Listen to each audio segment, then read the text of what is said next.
سب سے پہلے اعوذ باللہ من الشیطان الرجیم ہم پڑھتے ہیں، اعوذ بکلمات اللہ التامات من شر ما خلق، یہ پڑھتے ہیں تو اس کا مطلب کیا ہے؟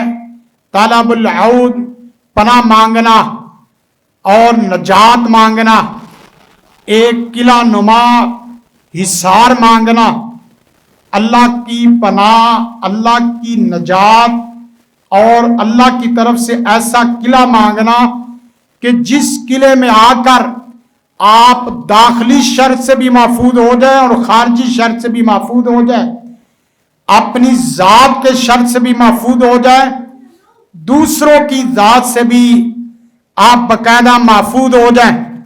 گویا کہ التحسن، التحرز، النجات، یہ تمام کے تمام معانی اس کے اندر پائے جاتے ہیں۔